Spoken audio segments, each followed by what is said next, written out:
Oprah says that Oprah Winfrey's introduction to the interview was unforgiving.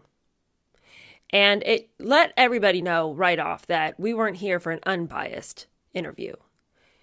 Oprah had already figured out where she landed on the subject. She was just letting you know her opinion.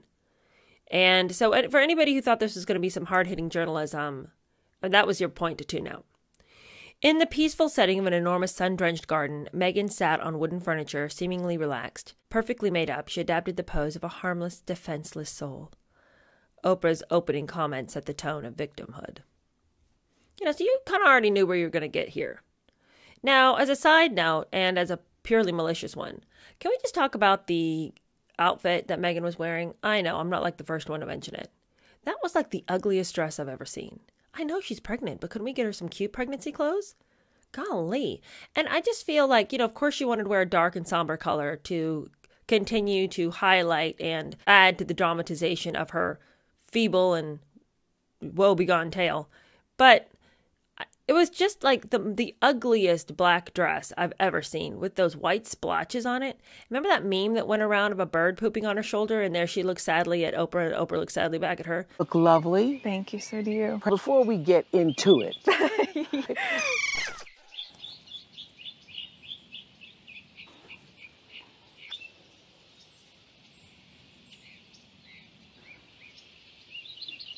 That's exactly what it looked like had happened. It was just ill-fitting, especially like in the breast area. It's just the whole drapey situation was just unbecoming. I just thought, it just is weird to me how Meghan always talks about what a clothes horse she is and how she just knows fashion, but then she always wears things that are not becoming to her figure. I know she was pregnant, okay? So it's not like she's working with a full deck of cards here, but you can look so cute as a pregnant lady. Like super cute. There's no reason why you have to wear this bird poop shower curtain. Anyway, Meghan, said Oprah, had been the target of constant criticism and blatant sexist and racist remarks by the British tabloids. As she spoke, the screen was covered by a spread of apparently racist headlines in the Daily Mail and other British newspapers. You guys, apparently these headlines had been doctored. So disingenuous. Every single scrap of this. If the tale is so terrible, you don't have to change anything. You can just tell it as it is. The very fact that they felt that they had to spread these doctored headlines across the screen just shows that they knew it was a bunch of hogwash too.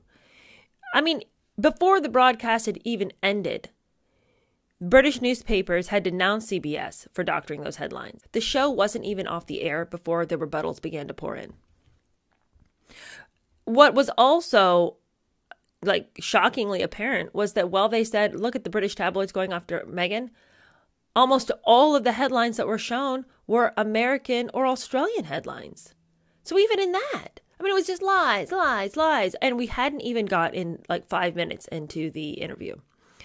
The other thing, though, that I thought was even worse than the doctoring of the headlines, because it was just so appallingly ignorant, was the fact that somewhere in those headlines was the word niggling.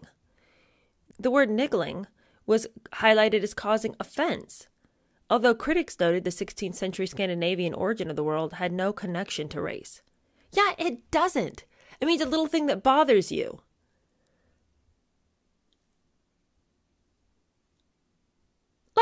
How in the world could you ever see that word and be so colossally ignorant? If you see an N and an I and a G, that's the start of racism right there. Doesn't matter that the word's from Scandinavia. Doesn't matter that it has absolutely nothing to do with race whatsoever. And never has. It never will. They tried to make this an issue? It's like, you are coming up with nothing when the word niggling is the one you're like, racism. To continue.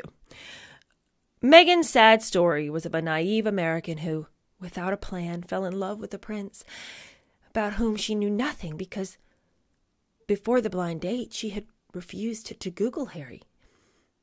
I hadn't Googled Harry online. Written into her script, she likened herself to Disney's Little Mermaid, who lost her voice after falling in love with an unknown prince. I didn't have a plan. Well, if Meghan is the Little Mermaid who's come to find her voice, would that make Oprah Ursula?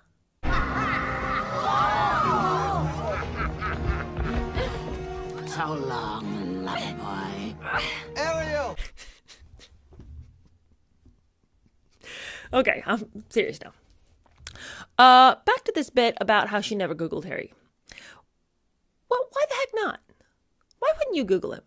What is the moral high ground that you're trying to stand on by saying, I didn't even Google him? None of us out here are like, well, good for you. You know, you would have shown your true colors had you Googled this famous man that you have a blind date with. Every single woman on the planet would have been like, where's my phone? You know, I need to find out who this guy is. Hey, look, I'm going to do that anyway if I'm going on a date with somebody I don't know, okay? Like, you think I'm not going to Google this man who's been famous for his entire life, who was thrown into the public consciousness even more so because of the death of his mother, the shocking and tragic death of his mother?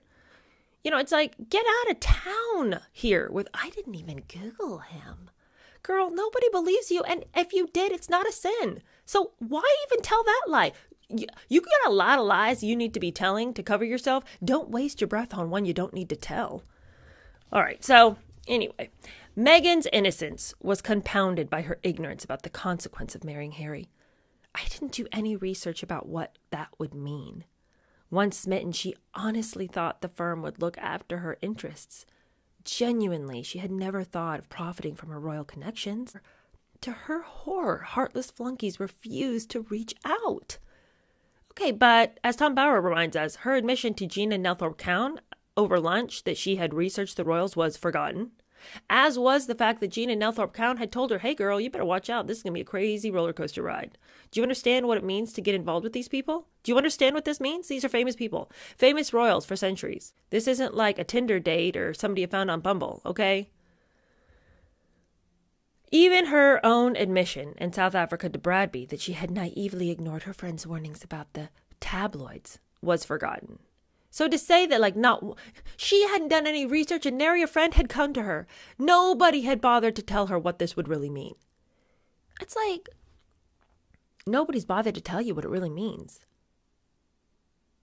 Did you just fall off the back of the turnip wagon? What are you talking about? How is it even possible that a woman of your age could not deduce the fact that life would be a little different if you got involved with a prince in a historic family? You know, this isn't even like one of those minor princes where you're like, oh, they have royalty in that country? This is like the most famous prince, one of the most famous princes in the world. So to be like, I didn't Google him, I didn't know, I couldn't even see around that corner. Are you blind? Okay. Well, she finishes her little, I didn't have any idea, I didn't research, I just, lo and behold, to finish all of that, she says to Oprah, thank God I didn't do any research. But what's the implication here? That if you had done research, you wouldn't have married Harry? I mean, he should feel really bad. He should be offended. Because, okay, so what if you had? Only one of two things would have happened. Either you wouldn't have met Harry, so backhand to Harry with that statement, or you would have then conducted yourself in an appropriate way in that environment because you would have known what you were getting into. What is the point of that statement that she leaves lingering in the air? And there's just so many of those in this entire interview. She'll just say something and just kind of let it hang like like some stank. But she doesn't explain what it is that she's talking about.